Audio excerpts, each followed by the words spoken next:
Coach, congratulations, 4-0 win. Your assessment of the game, please. Yeah, I think first and foremost, let me give credit to the players, credit to everyone involved in terms of this club. It wasn't easy for us when we went on a streak of those games that we lost, and it's unfortunate. Sometimes when you lose, you play well, but what counts the most in this league is that you can actually get the results. You know, even a draw is a good result at times. So we came into this game. Our first objective was to try keep a clean sheet first and foremost. Besides us scoring and all these things, first keep a clean sheet, then you can work positively from there. And I think halftime the story was good for us with regards to leading 1-0. I think for today, realizing that we've got a fixture congestion, you have to at times change in terms of the profile of the team with regards to how you want to press. Is it high, is it mid, is it low?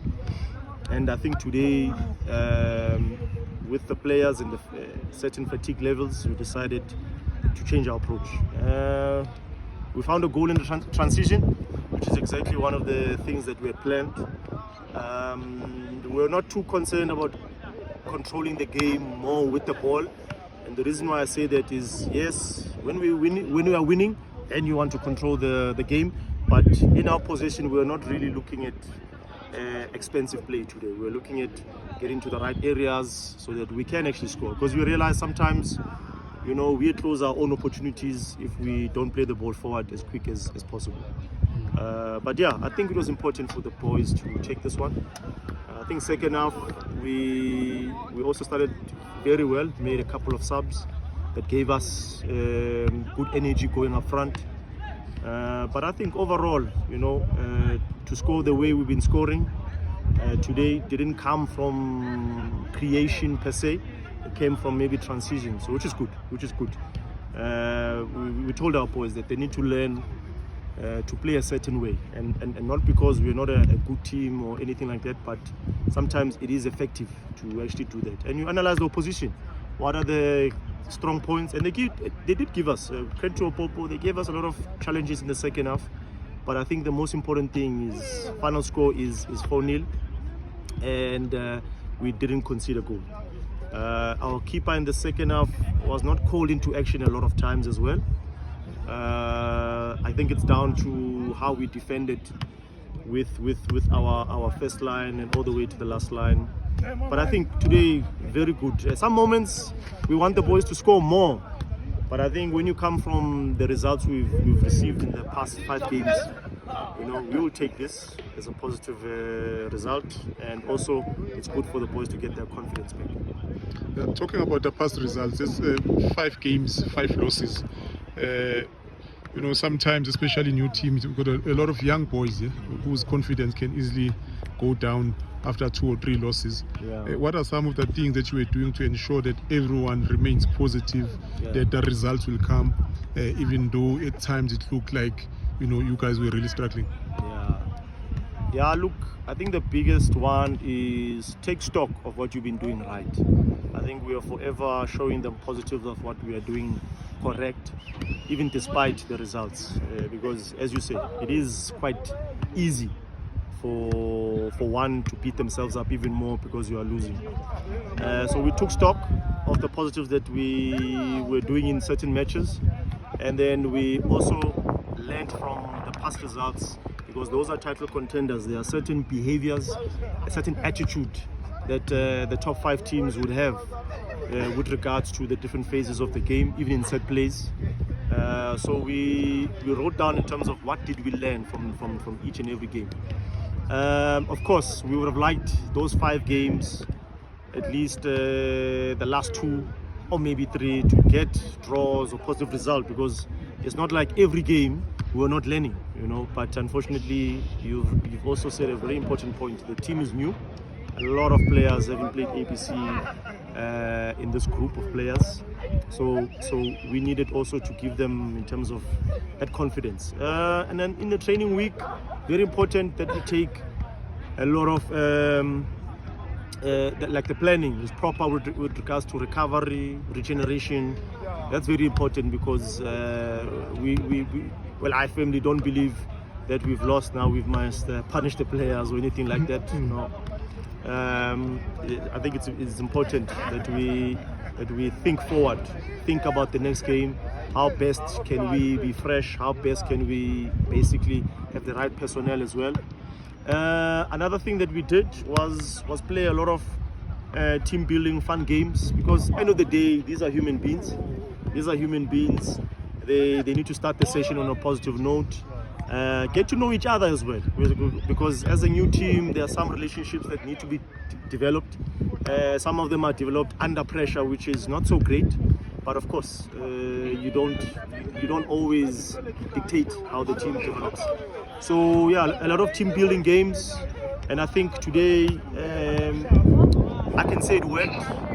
I can say some of those things worked, because at least the team was more resilient against whatever pressure that they gave us. So yeah, but credit to the players, as I said, yeah, for believing. Coach, November, there's a lot of games in November. Yeah. And like you said, you had to change the team a bit so that, you keep the legs fresh.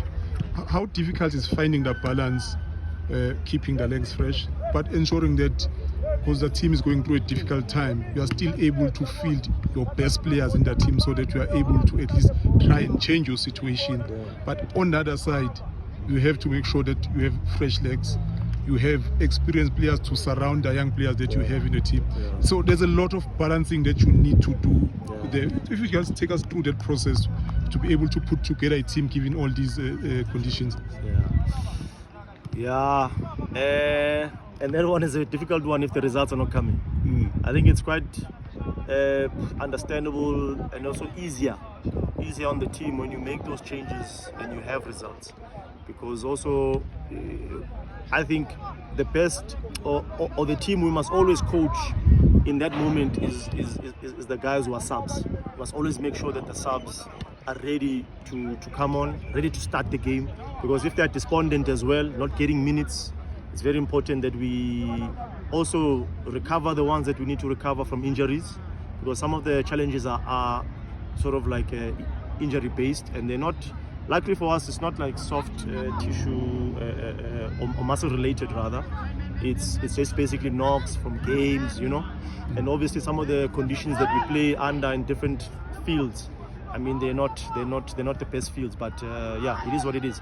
Then in regeneration, yeah, big one, because at times you have to, the team doesn't train the same way, like everyone doesn't train the same way.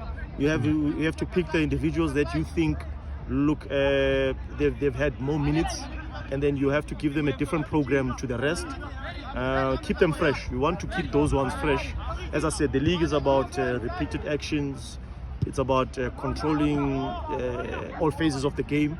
So you need those experienced players to be fresh as possible. So yes, in some situations we will train without those players. They'll be on the sidelines doing something with our SNC.